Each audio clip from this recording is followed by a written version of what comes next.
After avoiding relegation in their inaugural split, Splyce swapped out their support player for Summer, making their all-Danish lineup international by signing Slovenian prodigy Mickey X. It marked the beginning of their rise to the top as the Splyce boys managed to fight their way up the standings and ultimately finish the summer split as the second best European team.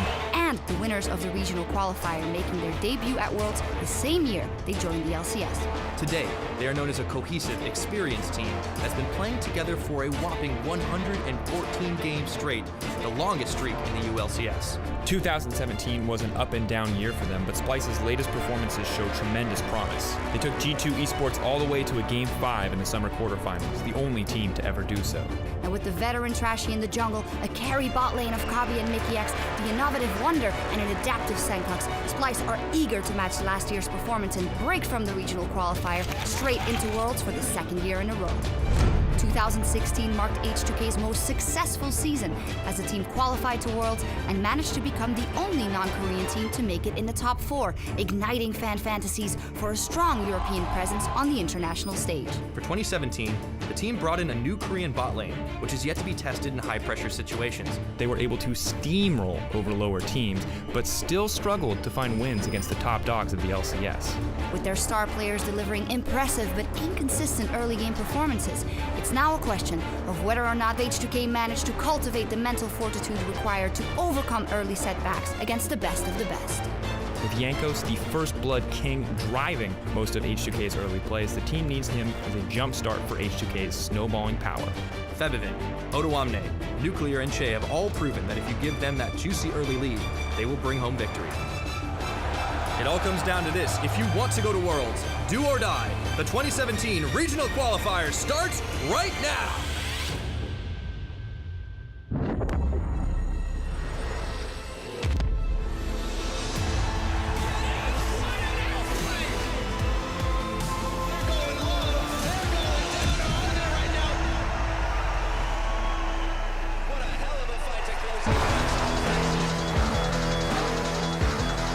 Good evening, everyone, and welcome to our coverage of the 2017 European Regional Qualifier. Over the next 3 days, 4 of the best teams in the EULCS will fight for a spot at Worlds, starting tonight with H2K versus Splyce. As you see Trashy with the coach of Splyce getting ready for today's match. Hello, everyone. I'm EpicSkillshot supporter, joined by James Stress O'Leary. Stress, the Gauntlet is one of my favorite tournaments or instances of the year. It is just so hype. It's like we took Christmas, put it over 3 days of the EULCS. It's great. 3 best of 5s coming at you. We're going to have a team going to Worlds at the end of it. We will have it for our entertainment. Obviously, the teams will be a bit more stressed about it because Europe's last representative at Worlds will be decided in the regional qualifier. And here is how it's all going to play out. 3 days of action, 3 best of 5s. Starting off with Splyce versus H2K, as you mentioned. Of course, they're facing off in our first best of 5. From there, it is winner stays on until someone will face Fnatic on Sunday. Now, Fnatic being the highest seed, only need 1 series win to make it to Worlds once again. Fnatic are the final boss, and of course remember that G2 and Misfits Gaming already qualified from Europe. So now let's take a closer look at the contenders fighting for a ticket to China.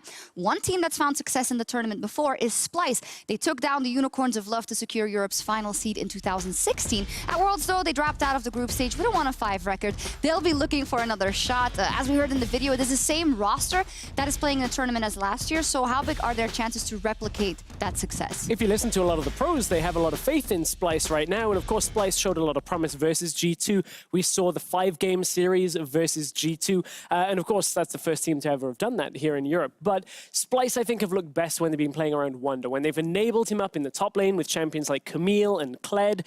We saw that in their best of 5. The Camille, the Morgana paired together, that's where they've looked strongest. But one thing I think that is actually a benefit for Splyce, mid and bot lane have looked a lot more reliable recently as well. So if you can empower Wonder on top of that, Splyce may very well have a chance. We'll see what they come up with. They are up against H2K. H2K made it to the semifinals of Worlds 2016. But when it comes to the summer split here, they ran into some familiar problems. They couldn't succeed against the top teams, disappointingly falling to G2 in the playoffs. We just saw them in Paris. What do you think about them right now? How do you rate H2K? For me, I think H2K have shown glimpses. Like that game 1 against Fnatic was insane, but the one thing that seems to be throughout the entire year for them is their bottom lane needs to step up in the high pressure situations. They underperformed in spring. They underperformed a lot throughout the summer playoffs as well, and it's costing the team.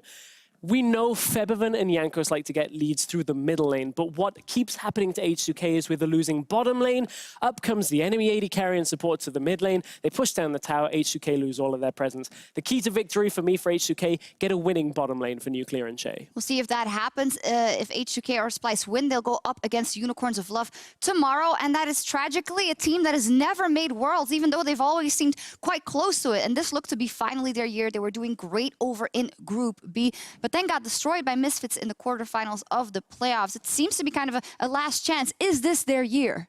If it's the same Unicorns that show up as they did against Misfits, no, unfortunately it's not, because in my opinion, a lot of things need to change. Firstly, Exile's champion pool has to have grown. They cannot be picking bad matchups like the Kassadin into Lucian, because that's the only thing they feel comfortable on.